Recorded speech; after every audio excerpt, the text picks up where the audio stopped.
¿Qué tal? ¿Cómo estamos? Muy buenas noches a todos los televidentes, a todos nuestros suscriptores. El día de hoy en nuestro canal Reino de María tenemos un invitado especial. Él es Amado Ibrahim y nos va a contar un poco de su testimonio de vida. Recuerden, este es nuestro canal Reino de María. Recuerden suscribirse para cada semana les llegue una nueva entrevista. ¿Qué tal, Amado? ¿Cómo está? Muy buenas noches a los amigos y espectadores de su canal, hermano Fernando. Muchas gracias por la invitación y espero que sea un testimonio agradable por los espectadores de su canal. Muy bien, Amado. ¿Le parece si empezamos con su testimonio? Primero, como saben, Amado no es aquí ecuatoriano, ¿no? Es de otro país y nos va a contar un poco su testimonio de vida. ¿De qué país es Amado? Bueno, yo nací en Egipto, en el norte de Egipto, una ciudad muy famosa, se llama Alejandría, que da al mar Mediterráneo. Yo nací allí, en Alejandría, y yo viví allí 30 años de mi vida. 30 años en Alejandría, en Egipto, ¿verdad? Ya. Cuéntenos un poco qué clase de religión es la que predomina ahí. Allá la religión que predomina es el Islam. Allí el pueblo egipcio es muy diverso. Es decir, hay árabes, hay coptos, hay egipcios como indígenas, también, pero no como los indígenas de aquí, del Ecuador o de Latinoamérica, pero quiero decir indígenas del país, que son la raíz del país. También hay gente de raíces europeas, de raíces turcos, de toda clase. La clasificación de la religión en Egipto, 90% de la población profesa el Islam y 10% de la población profesa el cristianismo. Y la población de Egipto son más de 105 millones de habitantes y como dije que 90% profesan el Islam y 10% son cristianos. Cristianos de todas ramas del cristianismo. Es decir, hay cristianos coptos ortodoxos y son la mayoría de los cristianos. También hay cristianos coptos católicos y hay cristianos evangélicos o se llaman protestantes también, pero es una minoría, casi 1% del país. Pero la mayoría de los cristianos en Egipto son coptos ortodoxos. Y históricamente podemos decir que la iglesia de Alejandría es una iglesia muy famosa y también podemos decir que se rompieron con Roma en el año 1015. En el año 1015. Es decir, que la iglesia copta era católica, pero bueno, había diferencias entre los patriarcas de Roma y los patriarcas de Alejandría.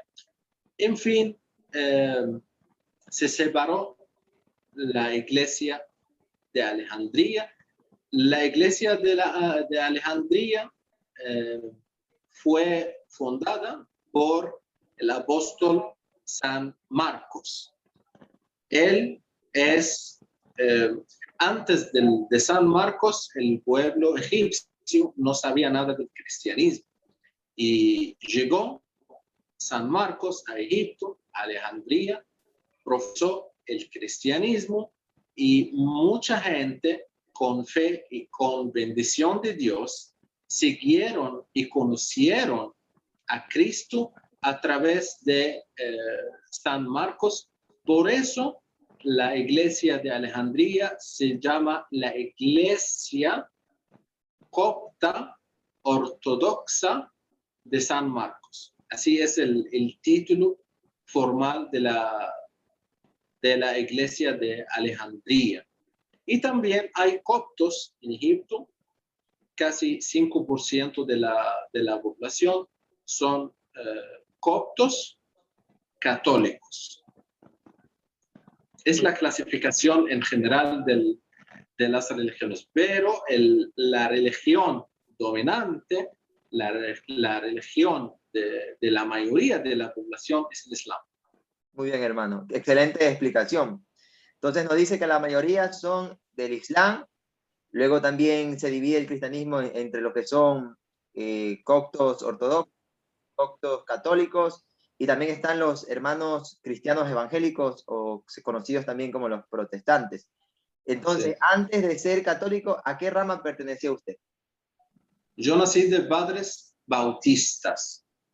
Mis dos padres, mi papá y mi mamá, profesaban la fe bautista, la fe cristiana bautista, y fallecieron profesando la fe cristiana bautista. Fallecieron en Alejandría profesando la fe bautista, y yo seguía la iglesia bautista hasta que tenía casi 24, 25 años. Excelente, excelente. He escuchado en otro testimonio, ¿no?, la importancia del mandato de Dios a Moisés, sal de Egipto, ¿no?, del capítulo 11, versículo 24 a 27, ¿no? ¿Qué importancia para usted tiene ese mandato, ¿no?, de Dios a Moisés, sal de Egipto? Sí, la verdad que sal de Egipto no tiene el significado de solo de salir de Egipto, no. El mandato de Dios a Moisés y al pueblo de Dios, que es el pueblo judío en la era de Moisés, era salir del pecado, porque Egipto era un símbolo del pecado. ¿Por qué? Porque los faraones gobernaban Egipto y Dios ha enviado muchos profetas a los faraones, a diferentes faraones. Los faraones rechazaron a los profetas, mataron a los profetas como quería el faraón de Moisés. El faraón de Moisés quería matar a Moisés y al pueblo judío. Entonces, para que seamos al punto de la pregunta, sal de Egipto significa sal del pecado. ¿El pecado de quién? El pecado del faraón y la gente que sigue el faraón. La verdad que muchos egipcios en la era de faraón eran de buena fe, era gente buena, y el faraón obligó al pueblo a no seguir a Moisés. Es decir, si el faraón dejaba la gente que decida, la gente iba a seguir a Moisés. Por eso, Egipto era un símbolo del pecado, porque la cabeza del país obligaba al pueblo a hacer el pecado, el pecado más grande, que es no creer en el único Dios todopoderoso, Dios de los judíos, Dios de Moisés. ¿Me entienden? Entonces, era un símbolo, sal de Egipto, porque muchos historiadores no podían reflejar o reflexionar sobre este mandato. el mandato de sal de Egipto. La mayoría pensaban que sal de Egipto era un mandato a Moisés a acompañar al pueblo judío a salir de Egipto, del territorio. No, no era solo del territorio. Sal de Egipto era un mandato para salir del pecado. Y por eso que este mandato sigue con nosotros, con cada uno de nosotros hasta hoy. Sal de Egipto es un mandato dirigido a mí, a ti y a cada uno de los espectadores y a cada uno de la población en todo el mundo. Sal de Egipto significa sal del pecado. Es un mandato dirigido al chino, al japonés, al alemán, al francés, a salir de su pecado. Porque cada uno de nosotros tiene su pecado. Hay uno que tiene el pecado de no trabajar bien. Hay otro que tiene el pecado de ver los videos de porno. Hay otro que tiene el pecado de fumar. Hay otro que tiene el pecado de ser mujeriego. Hay muchos pecados. Entonces el mandato a Moisés, sal de Egipto, significa sal del pecado, y por eso es un mandato dirigido a cada uno de nosotros de salir de su propio pecado. Excelente, hermano. Excelente. Y al igual que Moisés, ¿usted también se siente liberado por Dios? Disculpa, ¿se siente? Liberado, que Dios le ha liberado, Claro, claro, claro. Me sentía liberado cuando conocía a la iglesia verdadera. Porque sí, ser protestante, yo me convertí del evangelismo al catolicismo, pero yo no lo veo así. Es el título grande. Yo lo veo como que yo era un cristiano que no sabía la verdadera iglesia, y ahora soy cristiano que sabe la verdadera iglesia fundada por Jesucristo. Y eso nos manda a la pregunta de por qué soy católico.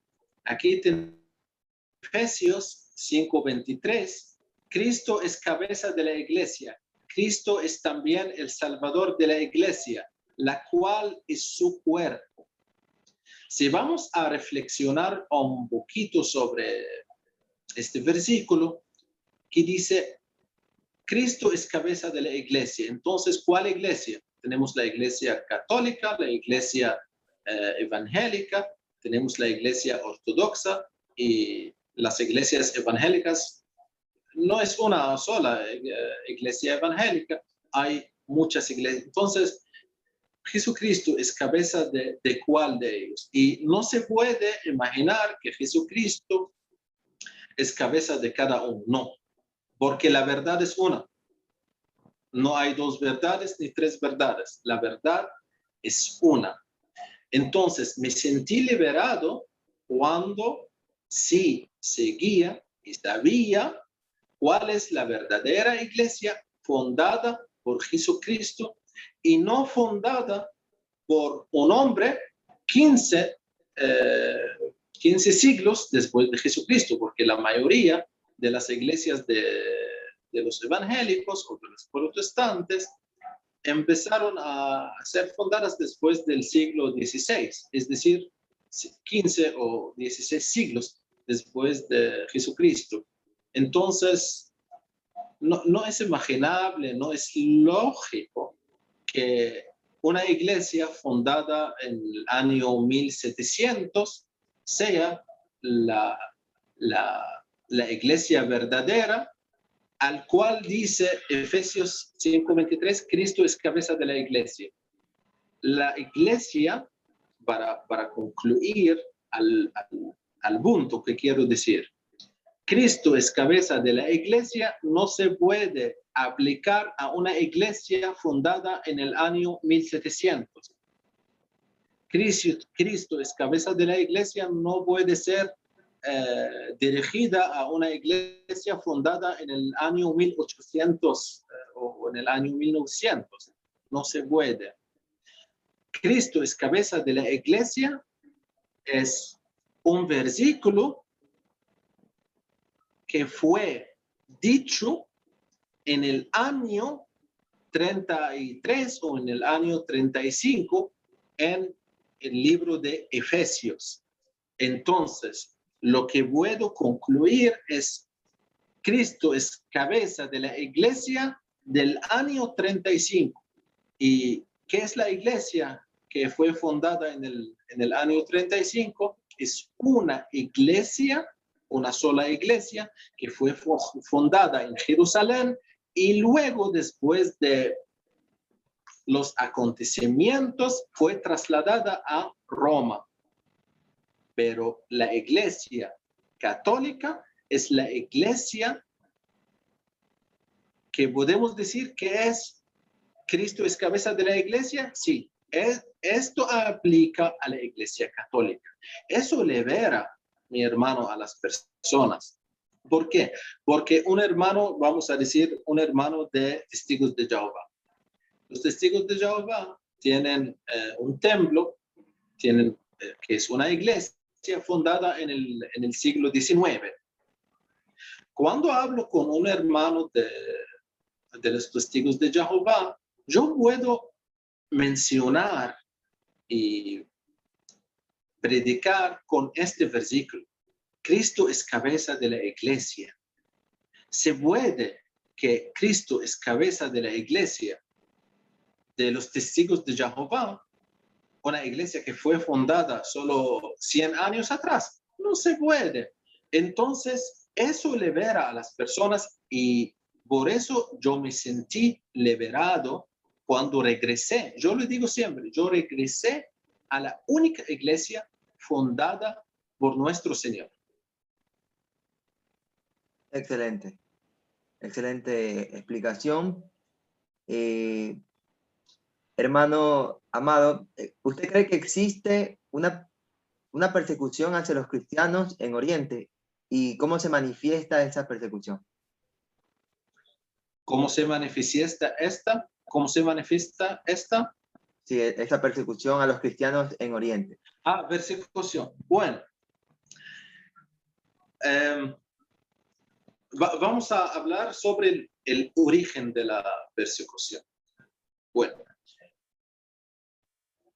y en el Oriente, en general, antes del año 700 o antes del año 620, la mayoría de la población era cristiana. Es decir, 90% de la gente en el Oriente, que ahora son musulmanes, eran cristianos. Sus abuelos, sus bisabuelos eran cristianos. Entonces, ¿qué pasó? Lo que pasó es unos tribus bárbaros de la península árabe se unieron bajo el mandato de un falso profeta, se llama Mahoma, y empezaron a invadir a toda la región del Oriente. ¿Y por qué ganaron? Porque eran bárbaros y porque no tenían nada que perder. Son bárbaros, tribus beduinos, y en sus lugares no hay ni agua, no hay nada, es puro desierto, como se dice. Entonces empezaron a invadir a los países alrededor. Egipto, Siria, Irak, Libia y el norte de África, todo esto. Y en aquel tiempo, los cristianos eran divididos entre dos imperios: el imperio romano del occidente y el imperio romano del oriente. Por ejemplo, Irak, Siria, Palestina, Líbano, muchos países eran bajo el mandato de los cristianos. Sí, eran cristianos, puros cristianos, pero cristianos del Oriente, cristianos del Imperio Cristiano Oriental. Egipto y el norte de África eran bajo el mandato de Roma, del Imperio Romano Occidental.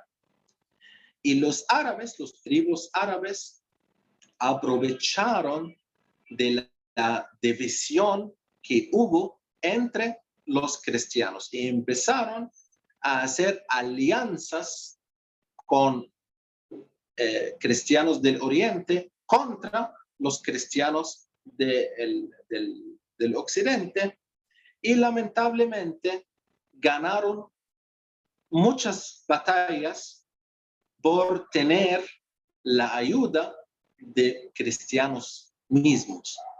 Por ejemplo, voy a dar un ejemplo muy concreto. Los coptos en Egipto. Los coptos son cristianos, ¿sí? Y eran cristianos católicos. Todavía no hay cristianos ortodoxos y católicos, nada. Todos somos cristianos católicos en aquel tiempo. Bueno, y había como injusticia. Tú sabes que en cualquier país hay injusticia.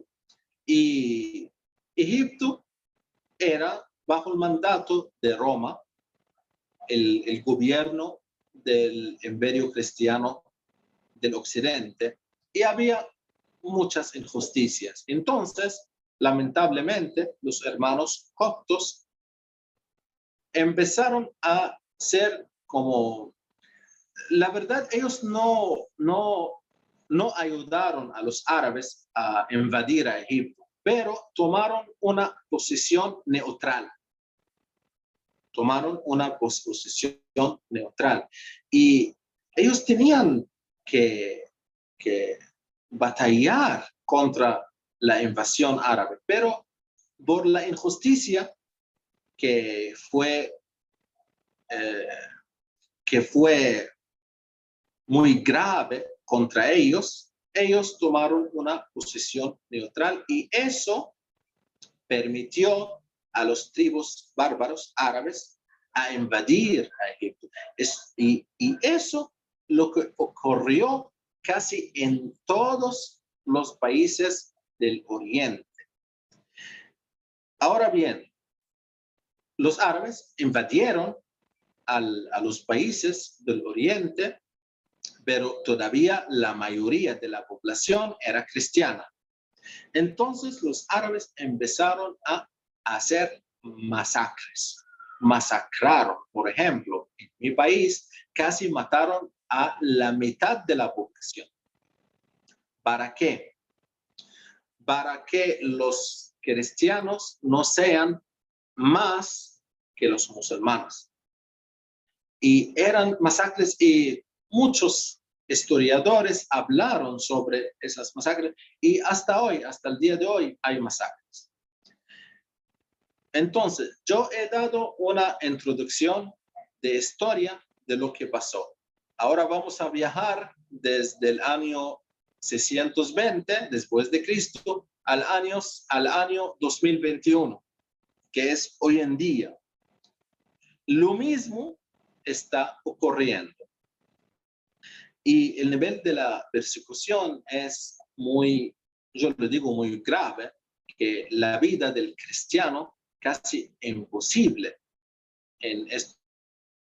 La gente allá, la gente musulmana allá, es gente muy, muy fanática y no saben nada de la convivencia, no pueden vivir con cristianos normalmente.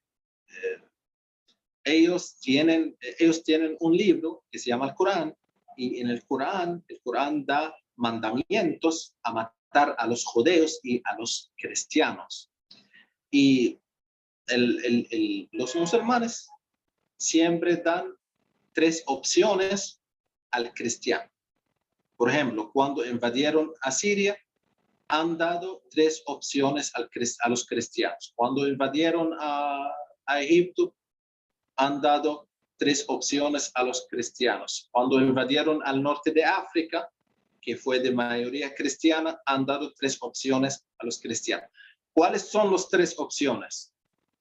Conviértete al Islam, es la primera opción. Si no, entonces nos paga algo que se llama jizya. Jizya es un impuesto muy grande que tienes que pagar a ellos. Por ejemplo, si tienes un territorio y eres un agricultor, entonces tienes que darles 90% de lo que tienes. Tus propiedad privada, tienes que darles a ellos. Eso se llama jizya. Es la segunda opción.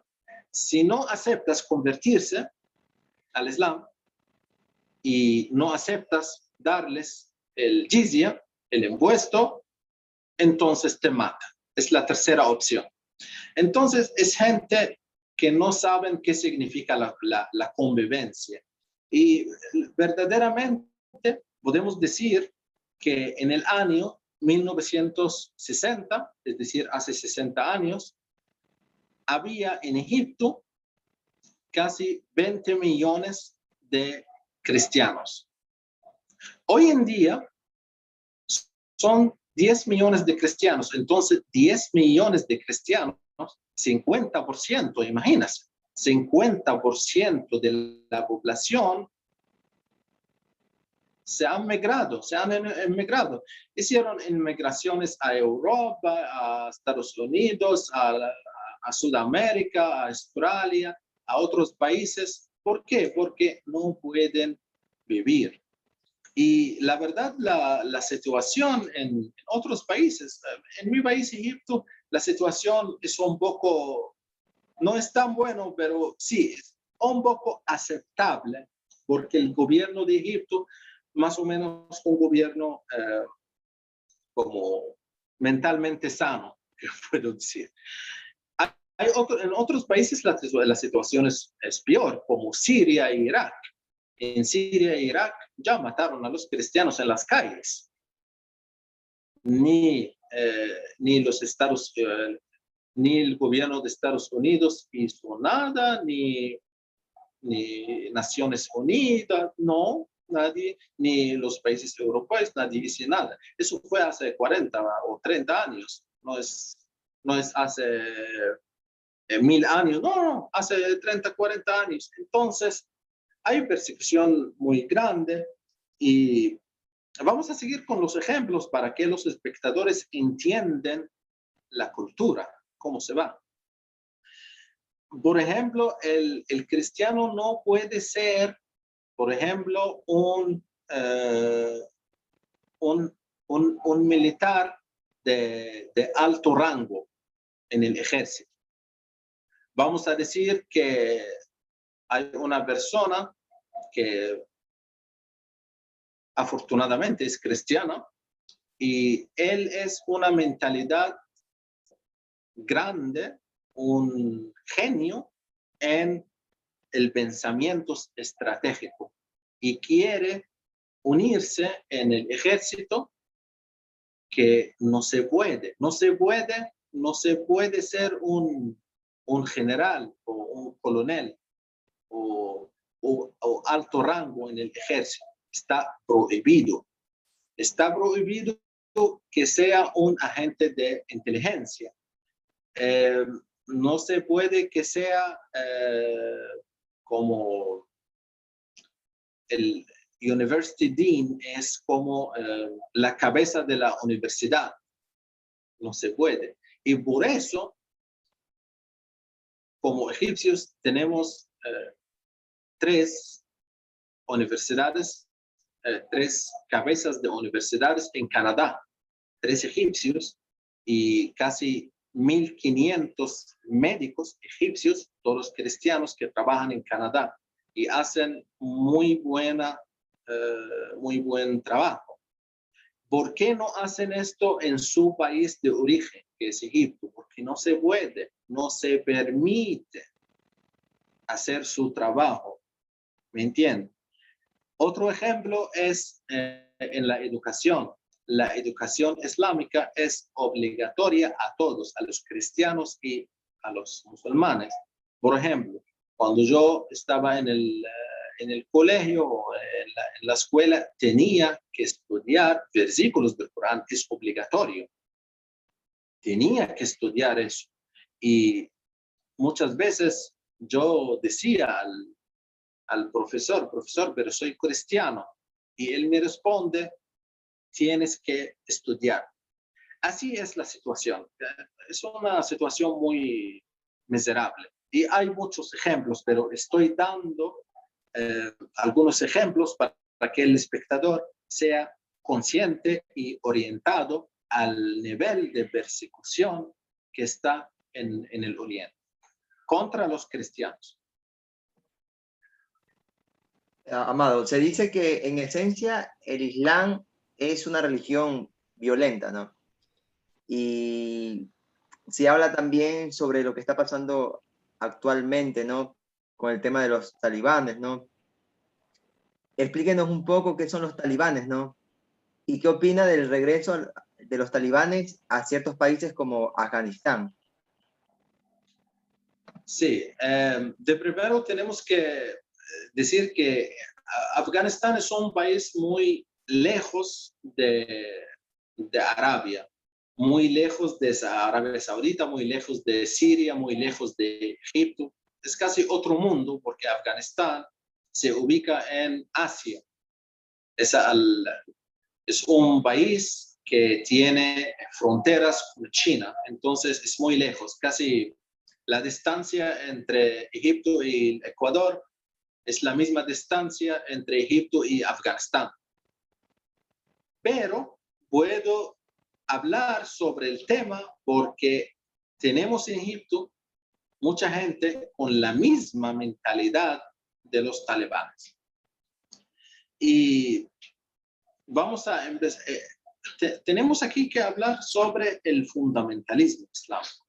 El fundamentalismo islámico tiene su base en el Corán, porque el Corán siempre habla de que toda la gente tiene que convertirse al Islam, por la buena o por la mala, por el dinero o por la espada.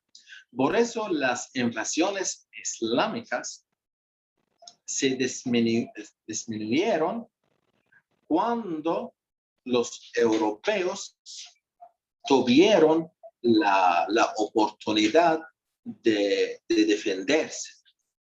Y eso empezó en el año 1600, porque antes del año 1600, los turcos, que son musulmanes en su mayoría, invadieron a muchos lugares en Europa y los europeos no podían defenderse.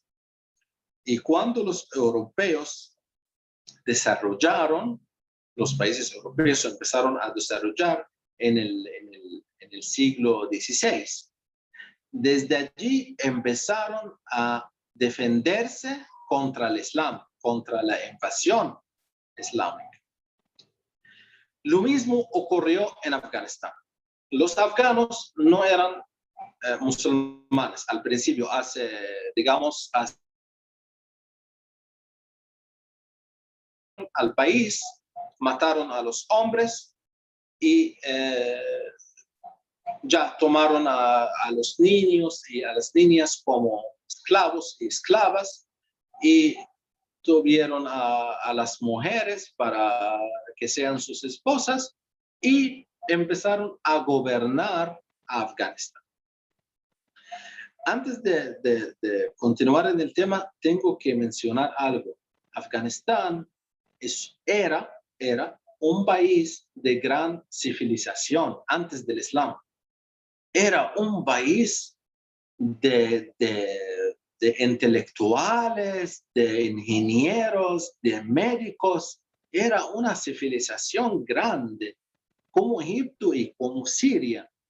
Pero, como siempre, los musulmanes invadieron al país, destruyeron toda civilización que está, y empezaron a construir su miserable Estado Islámico. Los talibanes específicamente empezaron ¿qué significa talibanes? Los talibanes significa los estudiantes. La palabra talibán significa estudiante, ¿sí? Y talibán es una palabra singular que significa estudiante. Talibanes es el plural que significa estudiantes. ¿Estudiantes de qué? ¿Estudiantes de medicina, de ingeniería? No. Estudiantes de la ley islámica que se llama Sharia. Entonces, la palabra talibanes significa los estudiantes de la Sharia, los estudiantes de la ley islámica. Entonces, tenemos que entender qué es la Sharia, qué es la ley islámica, para que podamos entender qué quieren los talibanes. Porque esa gente oprimen a las mujeres, matan a los cristianos, matan a los musulmanes no sunitas, los musulmanes chiitas también, ellos matan. Entonces, ¿para qué hacen esto? Tenemos que entender. Para entender por qué los talibanes hacen esto, tenemos que entender qué es la Sharia. La Sharia es la ley islámica. La ley islámica es un sistema de órdenes que no tiene nada que ver con misericordia, no tiene nada que ver con convivencia, no tiene nada que ver con civilización.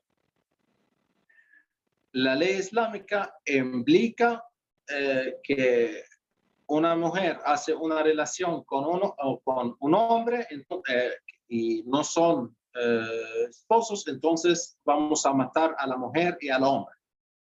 La ley islámica implica que Fernando es cristiano y vive en Afganistán o en Egipto o en Arabia Saudita, entonces Fernando tiene que convertirse.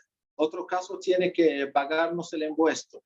Y si rechaza, entonces vamos a enviar a Fernando a Jesucristo arriba. Es la mentalidad de la ley islámica.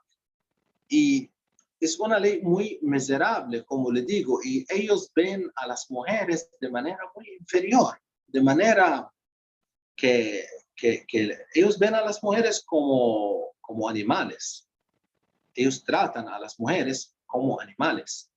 Ellos no pueden ver a la mujer como un ser humano igual al hombre, aunque Dios creó el universo, creó a Adán y creó también a Eva para vivir juntos. Ellos no pueden ver esto. Es una cultura muy machista que sigue la ley islámica que se llama Sharia. Y el problema de Talibán es que ellos quieren aplicar la Sharia, la ley islámica, en Afganistán. Entonces, la ley islámica no se puede ser aplicada en ningún país, porque el país que va a aplicar a esta ley no puede ser un parte de la humanidad.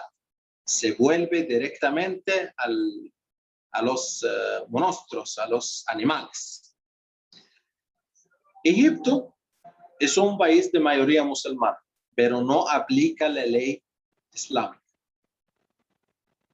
Siria tiene la mayoría musulmana, pero no aplica la ley islámica. Turquía es un país de mayoría musulmana, pero no aplica la ley islámica. ¿Por qué no aplican a la Sharia o a la ley islámica? Porque ellos tienen, o ellos saben muy bien que aplicar a esta ley va a hacerlos salir de la humanidad, salir de la civilización. Entonces, ellos tienen un acuerdo entre ellos que sí, somos musulmanes, pero no vamos a aplicar la ley islámica porque no se puede. Porque no se puede. Y los espectadores pueden, pues, qué es la Sharia, qué es la ley islámica, para ver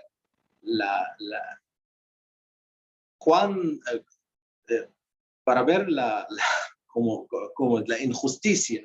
Vamos a usar esta palabra tan educada, la injusticia que viven los cristianos en el Oriente. Regresamos a Afganistán. Los talibanes quieren aplicar la ley islámica. El gobierno que era antes de los talibanes era un gobierno de mayoría musulmana también, pero no aplicaba la ley islámica. Y por eso los talibanes combatieron con el otro gobierno afgano y ahora pudieron ganar la batalla. ¿Y por qué ganaron la batalla? Porque el ejército norteamericano salió del país. ¿Por qué salió del país? Yo digo que de primero vamos a decir lo que dijo Biden, el presidente de Estados Unidos, que nosotros vamos a salir de Afganistán porque no hemos alcanzado las metas de estar en Afganistán. Ahora no tenemos nada que hacer en Afganistán y tenemos que retirarnos. Es lo que dijo Biden. Y cuando salió los norteamericanos de Afganistán y salieron de manera como sorpresa, salieron de repente, decidieron hoy y salieron la siguiente semana, solo una semana. Entonces el país cayó en el caos. Y por eso hemos visto a muchos afganos en los aeropuertos y quieren salir del país, quieren salir con los estadounidenses. ¿Por qué? Porque la gente allá, la gente normal, porque hay gente que no son normales. Yo digo que una persona que quiere aplicar la ley islámica es una persona que tiene problemas mentales o una persona que tiene enfermedad psicológica. Pero hay gente buena. Y esa gente, cuando entendieron que el país cayó después de la salida de Estados Unidos, entonces querían salir con los norteamericanos del país y lamentablemente muchos murieron en los aeropuertos porque pues los norteamericanos cuando salen no pueden tomar el pueblo afgano con ellos, pues. Pero igual hay muchos afganos que salieron de manera u de otra. He escuchado que la mayoría han llegado a Europa. Yo digo que esa gente que salió de Afganistán es la buena gente, que no puede seguir viviendo bajo una ley islámica psicológicamente enferma. Es mi opinión. Y los talibanes, para ir al tema y ir al punto directamente, los talibanes son estudiantes de la Sharia, de la ley islámica, y quieren aplicarla con la fuerza en el país. Y la verdad que la posición de las mujeres en países como Afganistán, por ejemplo, en mi país, en Egipto, la posición de la mujer no es tan miserable. Las niñas pueden salir,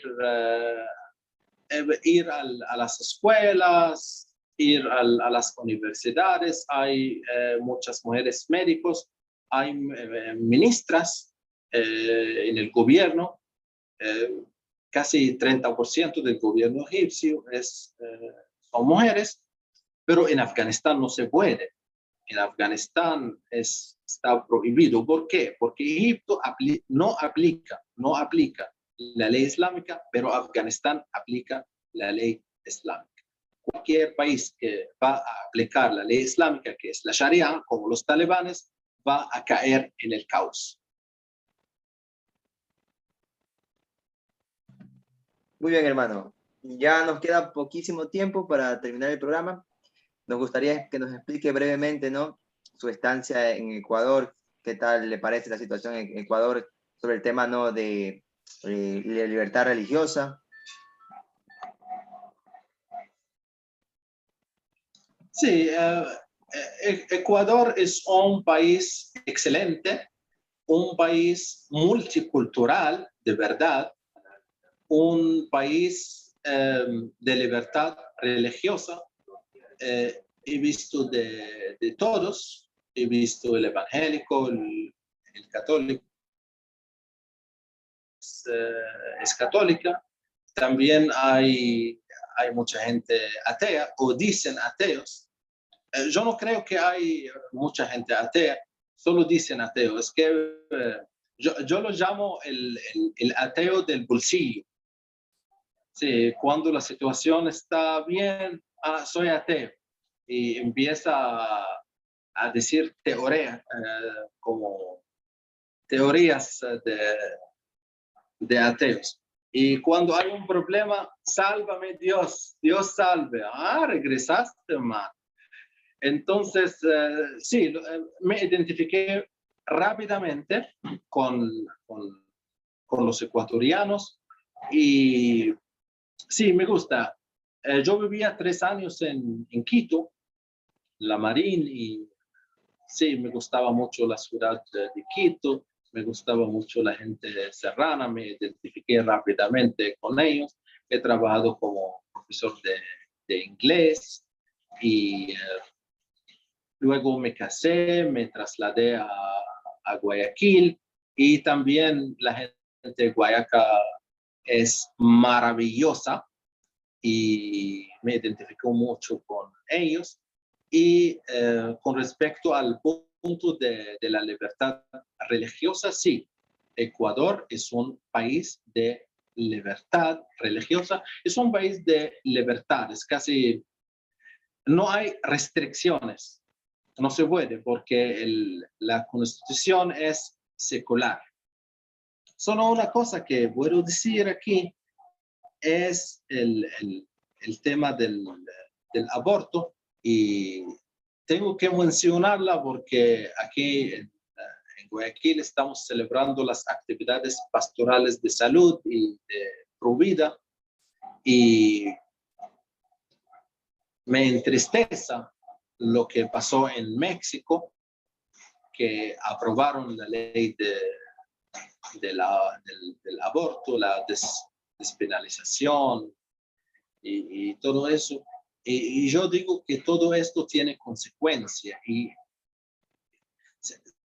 si tengo un mensaje para los espectadores de su canal, puedo dirigir un mensaje a los jóvenes católicos y no católicos, que cada decisión que tienes tiene consecuencia. Si vas a decidir callarte, eso tiene consecuencia. Si vas a ver la ley sí, aprobaron la ley del aborto, a mí no me importa. Sí, te importa. Tienes que decir no. Tienes que aquí en Ecuador ustedes tienen la libertad de expresión. Tienes que aprovechar esto. Tienes que decir no, no estoy de acuerdo con estas leyes. Y yo no creo que, porque Dios castiga. Dios castiga. Quiero clarificar este punto. Si yo veo que Fernando está haciendo una cosa mala, yo como católico tengo la obligación a decirle a Fernando, Fernando, cuidado, estás haciendo esta cosa mala, ¿sí? Otro caso Dios no va solo a castigar a Fernando, Dios va a castigar a Fernando y a mí. Y una persona va a decir, ¿y por qué yo? Yo no he hecho nada. No, tú viste el mal y no dijiste que es mal. Por lo menos, yo no te digo que vas a decir a Fernando, no hagas el mal y vas a obligarlo. No, no hay obligaciones, pero por lo menos tienes que aprovechar la libertad de expresión y decir al asambleísta que aprueba la ley del aborto, tienes que decirle, eres una mala gente. Tienes que decir esto en su cara, porque Dios va a castigar a México y vamos a ver. Dios va a castigar a México, a los malos y a los buenos. ¿Y por qué a los buenos? Porque se callaron y no dijeron nada. Y espero que Dios salve a México, Dios salve a Ecuador, Dios salve a toda Latinoamérica, gente buena y gente que merece más desarrollo y gente que merece ser trasladada al nivel de los países del primer mundo, porque hay mucho. Yo voy a hablar sobre el Ecuador. Ecuador tiene muchas potenciales y se puede en 20 años, 30 años ver al Ecuador con los países del primer mundo, pero falta la organización, puedo decir, falta la organización, porque el orden y la disciplina va a dirigirnos al éxito. Sin orden y sin disciplina no vamos a ir al éxito. Eso es lo que quiero decir aquí. Yo creo que Ecuador va a tener muchas potenciales en el futuro y va a mejorarse mucho en el futuro.